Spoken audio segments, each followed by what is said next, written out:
कार्यक्रम के आयोजक हैं चतुर्थ पट्टाधीश परम पूज्य आचार्य श्री 108 सुविधि सागर जी महाराज परिवार संघ। जय जिनेंद्र दर्शकों, मैं शेफाली जैन और आप सभी का हार्दिक स्वागत करती हूँ आपके अपने जिनवाड़ी चैनल पर। दर्शकों, भारत देश की इस पावन वसुंधरा पर श्रमण संस्कृति की निर्मल धारा को प्रवाहित कर अनंत भव्य आत्माओं का कल्याण करने वाले अनेक दिगंबर तपस्वी संत हुए हैं, जिन्होंने इस संस्कृति को आदि काल से लेकर वर्तमान तक अविरल बनाए रखा है। आज हम आपको जिनवाड़ी चैनल की विशेष प्रस्तुति जीवन यात्रा के माध्यम से एक ऐसे ही विरले संत की अनवरत वैराग्य यात्रा वृत्त से अवगत कराने जा रहे हैं, जिन्हें कोई वाचस्पति कहता है तो कोई तपश्चर्या चक्रवर्ती, कोई आर्षमार्ग शिरोमणि कहता है तो कोई श्रुत ज्ञानेश्वर के रूप में जानता है। जी हाँ, हम बात कर रहे हैं परम पूज्य सिद्धांत चक्रवर्ती आचार्य श्री 108 सन्मति सागर जी महाराज के परम प्रभावक शिष्य चतुर्थ पट्टाधीश परम पूज्य आचार्य श्री 108 सुविधि सागर जी महाराज की, जो अपने पूज्य गुरुवर की आज्ञा को हृदयांकित कर उनके ही पद चिन्हों का अनुसरण करते हुए निरंतर जिन शासन की प्रभावना कर रहे हैं, वे प्राणी मात्र के कल्याण की राह को सरल और सुलभ बनाने में अग्रसर हैं। तो आइए दर्शकों, इस कार्यक्रम के माध्यम से दर्शन करते हैं पूज्य गुरुवर के पावन जीवन प्रसंगों का।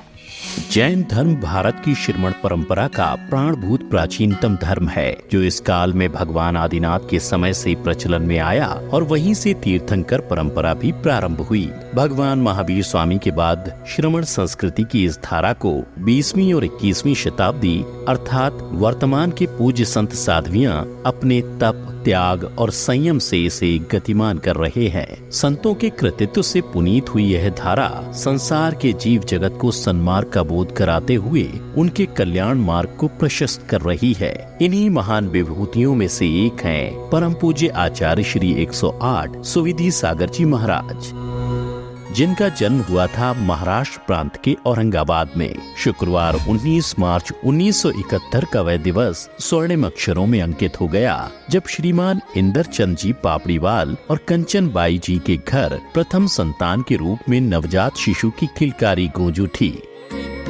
इस किलकारी से परिवार ही नहीं, समीपवर्ती क्षेत्रों में निवास करने वाला जन समुदाय भी अलौकिक आनंद का अनुभव करने लगा। घर में प्रथम संतान के जन्म से आहदित हुए परिवार के सभी सदस्यों का उत्साह चरमोत्कर्ष पर था। वे शिशु को अनेक नामों से विभूषित करने लगे। बालक का नाम जय कुमार रखा तो गया, परंतु उन्हें कोई यशवंत कुमार कहने लगा तो कोई मनोज कुमार नाम से पुकारने लगा। वहीं माता कंचन बाई जी प्यार से उन्हें जयेश कहने लगी। इधर शैशवावस्था के बाद सखा उन्हें जय कहकर संबोधित करने लगे। उस समय किसी को अनुमान तक नहीं था कि जय नाम का यह बालक साधना करते करते एक दिन अहिंसामयी विश्व की जय ध्वजा का संवाहक बन जाएगा।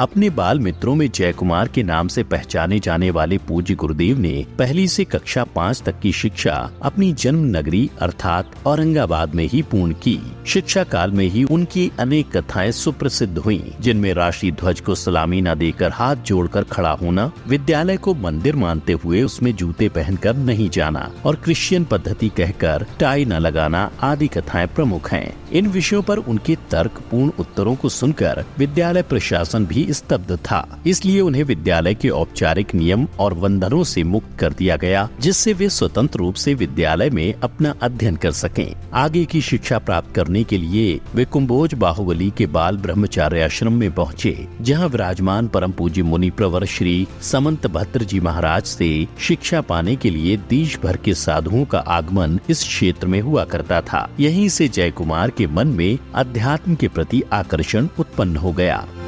वे मुनिश्री के प्रवचनों में रुचि लेने लगे और उनकी शरण पाने को आकुलित हो उठे। विद्यालय से अवकाश मिलने पर वह गुरु चरणों में जाकर उनकी सेवा करने लगे। कहते हैं, जब हृदय में लक्ष्य प्राप्ति के लिए महत्वाकांक्षा और उत्साह हो तो मार्ग मिल ही जाता है, और कुछ ऐसा ही हुआ जय कुमार जी के साथ। एक दिन विद्यालय में पूज्य मुनिश्री समंत भद्र जी महाराज के पावन सानिध्य में एक कार्यक्रम हुआ, जिसमें जय कुमार जी के ओजपूर्ण भाषण से मुनिश्री बहुत प्रभावित हुए। कार्यक्रम समाप्ति के तत्पश्चात पूज्य मुनिश्री ने जय कुमार जी की प्रशंसा करते हुए कहा कि यदि आप स्वयं को धर्म को सौंप दोगे तो आपका तो भला होगा ही, साथ में अनेक भव्य जीवों का भी भला होगा। गुरुवर के श्रीमुख से ऐसा सुनकर जय कुमार अभिभूत हो गए। उन्होंने पूज्य मुनिश्री को श्रीफल समर्पित कर आजीवन ब्रह्मचर्य व्रत प्रदान करने का निवेदन किया, किंतु पूज्य गुरुदेव ने समझाया कि अभी आपकी आयु बहुत कम है, उचित समय आने पर आगे की चर्चा करेंगे। अभी आप आयु के 25वें वर्ष पर्यंत ब्रह्मचर्य व्रत पालन करने का संकल्प कीजिए। गुरु की आज्ञा को शिरोधार्य रखने वाले जय कुमार पूर्ण कटिबद्धता के साथ साधुओं के आहार विहार में सहयोग करने लगे। किंतु समय व्यतीत होने के साथ साथ जय कुमार के वैराग्य धारण करने की इच्छा प्रबल होती रही। वे पुनः पुनः गुरुजनों के साथ विहार कर जाते थे और आश्रम के गुरुजन उन्हें पकड़ कर लाते थे। अंततः गुरुजनों ने पिता इंद्रचंद जी को बुलाकर कहा कि बालक को आप अपने पास ही रखिए।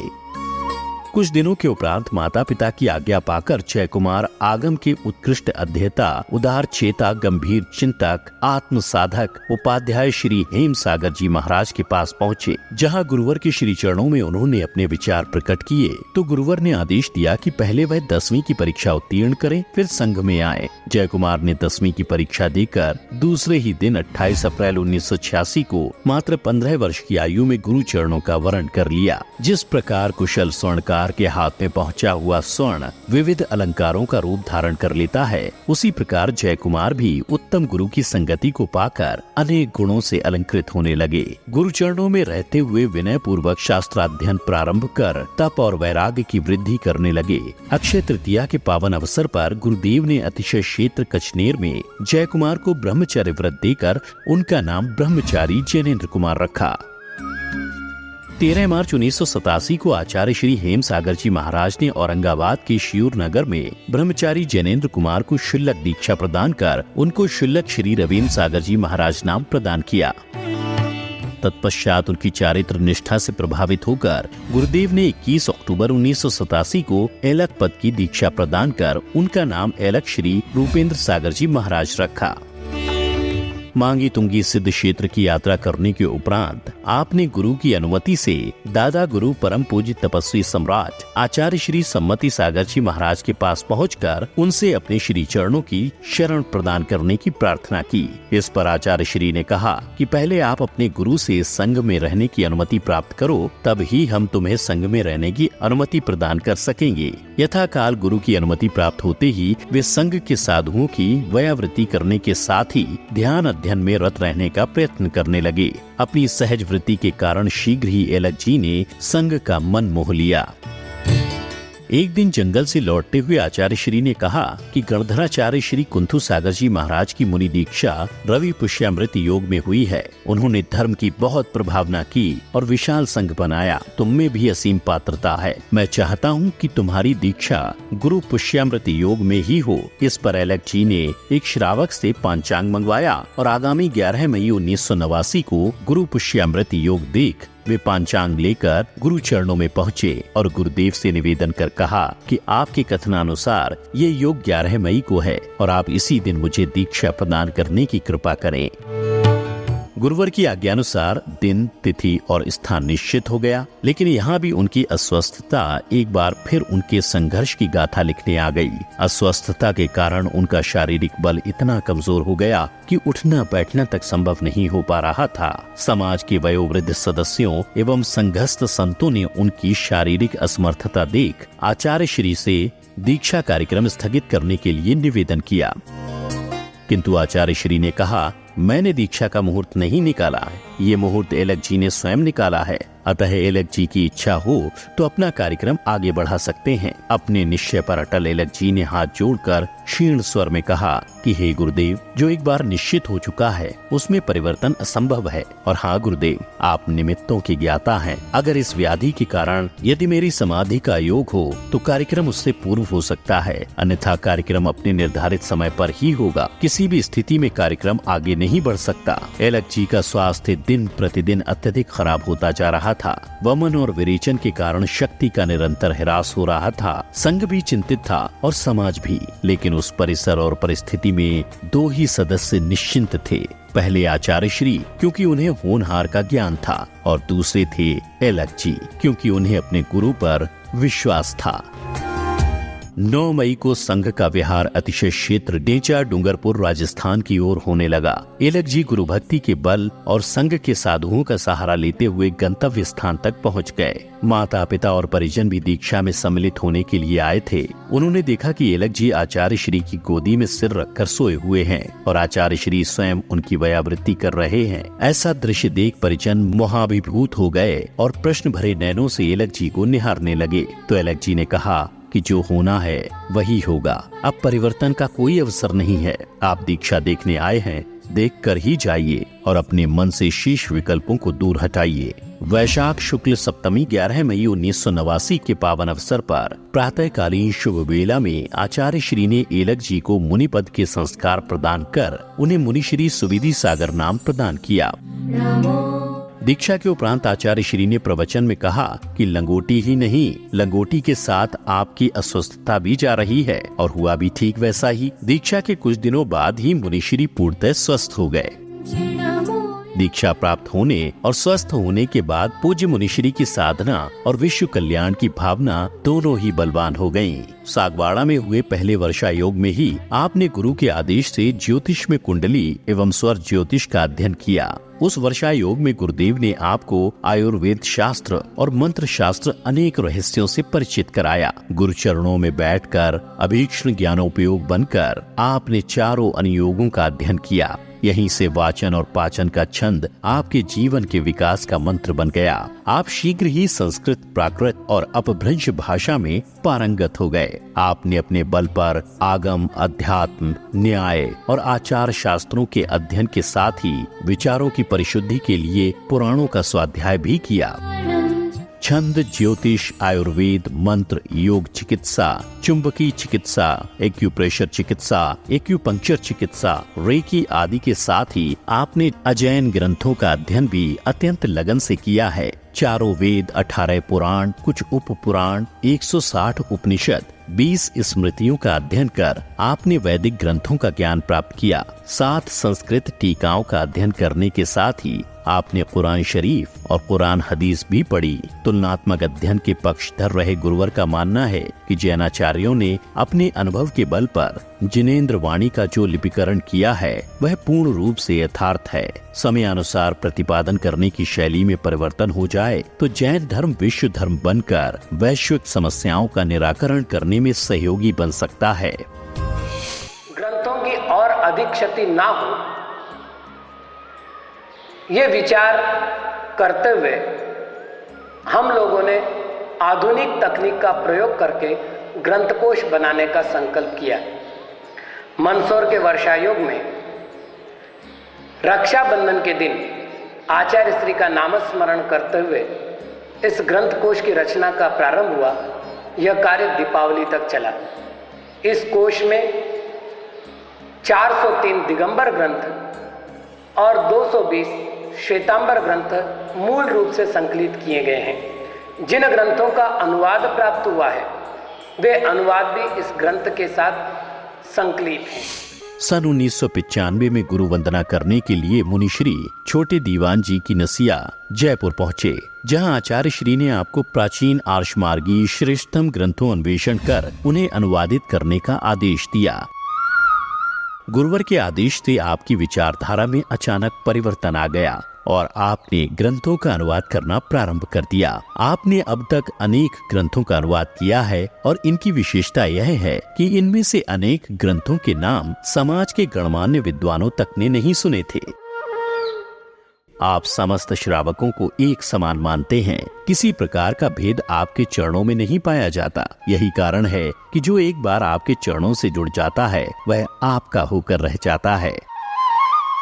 आपका स्नेहिल वात्सल्य उन्हें आपका अनन्य भक्त बना लेता है। आप श्रावकों को सदैव यही समझाते हैं कि नगर में जो भी साधु विराजमान हैं, वे ही आपके गुरु हैं। जो साधु आपके नगर में पहुँचे उनके पद परंपरा आदि की गवेषणा किए बिना उनके रत्न त्रय की साधना योग्य व्यवस्था करो तथा व्यावृत्ति व भक्ति करके पुण्यार्चन करो। सन 1995 में ही गुरुदेव ने आपके आचार्य पद की घोषणा कर दी, किंतु आपने उस पद का कभी प्रयोग नहीं किया और फिर 19 मार्च 2000 को हजारीबाग में समाज द्वारा अलंकृत किए गए बाल योगी पद को भी आपने अस्वीकृत कर दिया। किंतु परम पूज्य सिद्धांत चक्रवर्ती आचार्य श्री सम्मति सागर जी महाराज ने नरवाली राजस्थान में 20 जून 2004 को अपने इस सुयोग्य शिष्य को विधि पूर्वक दीक्षा संस्कार देकर आचार्य पद से अलंकृत किया और उसी दिन आपको अपना उत्तराधिकारी भी नियुक्त किया। 2004 में गुरु महाराज के द्वारा की गई उद्घोषणा के अनुसार उस दिन से आप उनके पट्टाधीश बन गए। पट्टाचार्य पद की अनुमोदना परम पूज्य स्याद्वाद केसरी गणधराज कुंथू सागर जी महाराज तथा परंपरा के लगभग 25 आचार्यों ने की थी। दिनांक 24 दिसंबर 2010 को ब्रह्म मुहूर्त में कोलायपुर में परम पूज्य आगमकोविद सिद्धांत चक्रवर्ती आचार्य श्री सम्मति सागर महाराज का समाधि मरण हुआ। आपके द्वारा 2013 में एक मंच पर 75 कृतियों का विमोचन कराया गया। इससे उन्हें अमेजिंग विश्व रिकॉर्ड का अवार्ड प्राप्त हुआ। इस कीर्तिमान को लिम्का बुक रिकॉर्ड्स में भी सम्मिलित किया गया है। आपने संस्कृत, हिंदी, मराठी आदि भाषाओं में साहित्य की रचना की है और संस्कृत भाषा में अरिहंत सहस्त्रनाम, सिद्ध सहस्त्रनाम, गुरु सहस्त्रनाम और जिनवाणी सहस्त्रनाम की रचना करके अभूतपूर्व कार्य किया है। दिनांक 30 अप्रैल 2023 को आपके द्वारा अनुवादित 150 ग्रंथों का एक साथ विमोचन हुआ, जो कि स्वयं एक जागतिक कीर्तिमान है। संप्रति आप 10,000 ग्रंथों को गूगल ऐप पर डलवा रहे हैं, जिसका नाम जैन ग्रंथ रखा गया है। वीडियो के माध्यम से साधुओं की चिकित्सा पद्धति और बालकों की पाठशाला का निर्माण करा रहे हैं। अब तक आपने जीवों को दीक्षित कर उनका मोक्ष मार्ग प्रशस्त किया है। अब तक आप साधकों की संलेखना में निर्यापक बन उनका निर्विकल्प समाधि मरण करने में सहयोगी बने हैं। आज से मैं वर्षों के पानी के अतिरिक्त सब चीजों का त्याग करता हूँ। ठीक है ना? करो नमस्कार। आपने माता पिता, दादी और बहन को दीक्षा देकर आचार्योत्पादक कार्य किया है। आपने तेल, दही, घी, शक्कर, नमक इन 5 रसों के साथ साथ हरी पत्तियों का आजीवन त्याग कर दिया है। गेहूं, चना, चावल और मूंग इन 4 अन्न को छोड़ समस्त प्रसिद्ध अन्नों का त्याग करने वाले आचार्य श्री में उपसर्ग और परिशह को सहन करने के दोनों ही गुण कूट कूट कर भरे हुए हैं। इतना अध्ययन होने के बाद भी आप घंटों घंटों तक अध्ययन करते हुए दिखाई देते हैं। आगम के अर्थ करने की पद्धति हो अथवा सामाजिक समस्या का समाधान करने के लिए किए जाने वाला चिंतन, आप इस कला में पूर्ण रूप से पारंगत हैं। आपके उपदेश आगम की मर्यादा में आबद्ध होते हैं। तो सम्यक ज्ञान की प्राप्ति के लिए वात्सल्य आवश्यक है। वात्सल्य बिना चारित्र का तो सवाल नहीं उठता, क्योंकि जीवों पर दया करना ही अहिंसा है और अहिंसा ही चारित्र है। तो बिना वात्सल्य के अहिंसा कैसे पलेगी? और विनय नाम का तप ना हो तो तप क्या? तो चारों आराधना का बेस वात्सल्य है, इसलिए हम वात्सल्य को अंगीकार करें। श्रद्धा, ज्ञान और चारित्र की भांति आपका तप भी महान है। इसका अनुमान इससे ही लगाया जा सकता है कि विगत 10 वर्षों में आपने लगभग 800 उपवास किए हैं। परम पूज्य चारित्र चक्रवर्ती संयमकत्व शिरोमणि आचार्य श्री आदि सागर जी महाराज की निर्दोष व अशुण्य परंपरा के चतुर्थ पट्टाधीश, अनेक गुणों के हिमालय, जिनवाणी के लघुनंदन, तपश्चर्या चक्रवर्ती, विद्या वाचस्पति, आकिंचन्य श्रमणेश्वर, हे आचार्य श्री सुविधि सागर जी महाराज, आपके पावन चरणों में हमारा शत शत नमन वंदन। दर्शकों, बिना भेदभाव के प्राणी मात्र के उद्धार का चिंतन और पुरुषार्थ की भावना लिए बालपन से ही आत्म संयम के पथ पर चले आचार्य श्री सुविधि सागर जी महाराज का संयमी जीवन आज हजारों लोगों को सार्थक दिशा प्रदान कर रहा है। तो वहीं इनकी आशीषानुकंपा से न जाने कितनों ने ही अपनी आत्मा को निर्मल बनाया है। दर्शकों, धर्म और कर्म की प्रतिमूर्ति माने जाने वाले आचार्य श्री सुविधि सागर जी महाराज के सद्विचारों को यदि हम भी अपने आचरण में समाहित कर लें तो निश्चित ही हमारा भी जीवन सफल हो जाएगा। इसी मंगल भावना के साथ मुझे दीजिए आज्ञा और आप देखते रहिए जिनवाड़ी चैनल। जय श्री। इस कार्यक्रम के आयोजक थे चतुर्थ पट्टाधीश परम पूज्य आचार्य श्री 108 सुविधि सागर जी महाराज परिवार संघ।